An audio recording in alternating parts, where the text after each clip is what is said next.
Ertugrul गाजी की किस्त number 61 के आगाज में आप देखेंगे कि बानो चीचिक आयतोलन को बताती है कि सरदार कोरकोत अर्तुग बे के पास गए हैं और आयतोलन उसे कहती है कि ठीक है तुम जाओ।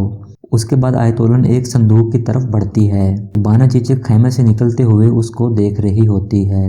आयतोलन संदूक से मोहर निकालती है और खैमे से बाहर निकल जाती है। दूसरी तरफ अर्तुगरुल सोने के सिक्कों वाला थैला दरवेश के हवाले करता है और उनसे कहता है कि ये आप इन गरीब लोगों में बांट देना। फिर भी ये लोग मुश्किल में फंसे रहें तो वो सल्जोक ज़मीनों की तरफ आ सकते हैं और वहां पर आकर अपनी नई ज़िंदगी शुरू कर सकते हैं। दूसरी तरफ गमुश्तकीन कारवान सराय में अमीर सादुद्दीन के पास बैठा होता है। गमुश्तकीन अमीर सादुद्दीन से कहता है कि क्या चल रहा है जो आप मुझे नहीं बता रहे। तो अमीर सादुद्दीन उसे कहता है कि तुम जो चाहते थे तुम्हें मिल गया है। बहुत जल्द तुम यहाँ के सरदार आला बन जाओगे और जिरगे में तुम वही बोलोगे जो मैं चाहता हूँ और अब तुम वो मोहर मेरे हवाले कर दो। उसके बाद सादुद्दीन उसको एक सोने के सिक्कों की बोरी देता है और उससे कहता है कि अगर कोई तुम्हारे सरदार आला बनने की राह में रुकावट बने तो उसको इस सोने से खरीदो और अगर कोई फिर भी न माने तो उसको अपनी ताकत के बल पर राजी करो। उसके बाद गमुश्तकीन वो मोहर सादुद्दीन को दे देता है और वहां से चला जाता है। उसके बाद सिपाही अमीर सादुद्दीन को आके बताता है कि कोई ताजिर अब्दुल्ला आया है और आपसे मिलना चाहता है। उसके बाद तंगुत अंदर आता है और तंगुत बेस और नाम बदलकर यहाँ पर आया होता है और हत्ता कि अमीर सादुद्दीन ने ही उसे यहाँ पर बुलवाया होता है। अमीर सादुद्दीन सब सिपाहियों को बाहर भेज देता है। तो तंगुत कहता है कि तुम मुझसे क्या चाहते हो। तो अमीर सादुद्दीन कहता है कि मैं नोयान को कबीले से आज़ाद करवा लूँगा, लेकिन मुझे पता है कि तुम ये नहीं चाहते। ये सुनते ही तंगुत एक खंजर बाहर निकाल लेता है। तो अमीर सादुद्दीन कहता है कि मुझे सब पता है, मेरे सामने वफादारी का ये खेल मत खेलो। और उससे कहता है कि हम दोनों ही ये जानते हैं कि नोयान मुश्किलात पैदा करता है और हम दोनों के लिए ही बेहतर है कि वो मर जाए। तंगुत उसे कहता है कि मेरे साथ किसी किस्म का खेल मत खेलना। तो अमीर सादुद्दीन कहता है कि जब मैं तुम्हें देखता हूँ तो मुझे ओक्ताई खान का एक वफादार सिपाही नजर आता है। अगर सुलह का मुआहदा ना होता तो नोयान के मरने पे मैं बहुत खुश होता, लेकिन उसे बचाना अब मेरी मजबूरी है और मैं अब उसके साथ नहीं बल्कि तुम्हारे साथ काम करना चाहता हूँ। तो तंगुत उसे कहता है कि तुम मुझसे क्या चाहते हो।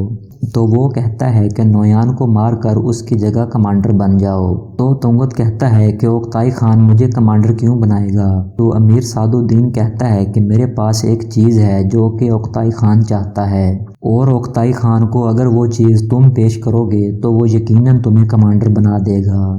तो तंगुत उससे पूछता है कि वो क्या चीज़ है। तो अमीर सादुद्दीन कहता है कि ओज़ खान की मोहर। ये सुनते ही तंगुत खुश हो जाता है और उससे पूछता है कि तुम अब क्या चाहते हो। दूसरी तरफ तूतकीन कोरको सरदार के खेमे में जाता है और अपने बाप से कहता है कि आप इतने बेवकूफ़ कैसे हो सकते हैं कि आपने उस नोयान को बचाने के लिए जिरगा बुला लिया है। तो सरदार कोरकोत उससे कहता है कि हर कोई इंसाफ चाहता है, लेकिन फैसले गुस्से और जज्बात से नहीं किए जा सकते। तो फिर तूतकीन कहता है कि आप उस जालिम शख्स को यहाँ से आज़ाद कर देंगे। इसने हमारे बहुत से लोगों का खून बहाया है, लेकिन मैं इस गुनाह का हिस्सा नहीं बनूंगा।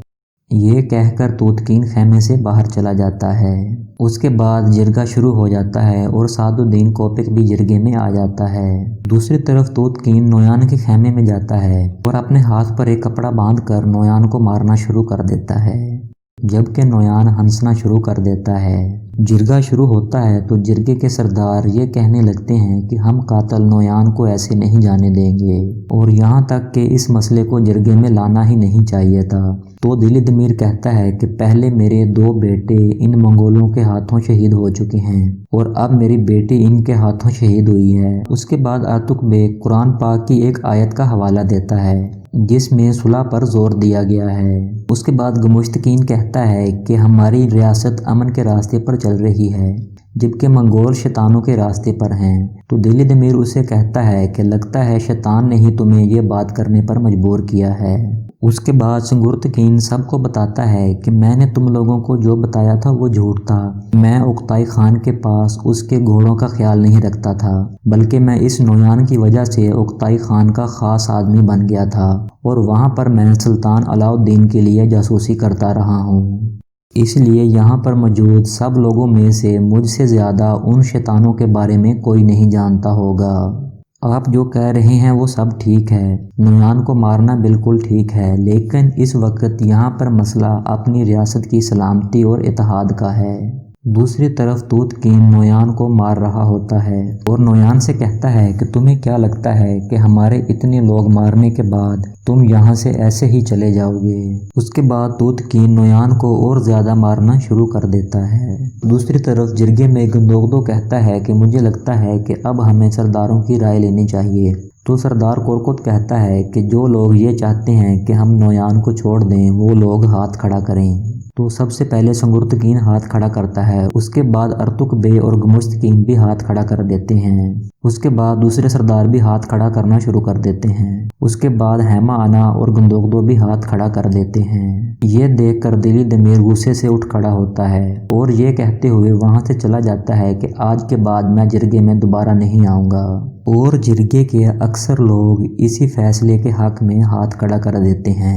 ये देखकर सादुद्दीन मुस्कुराने लगता है और यहाँ पर इस किस्त का इख्तिताम हो जाता है।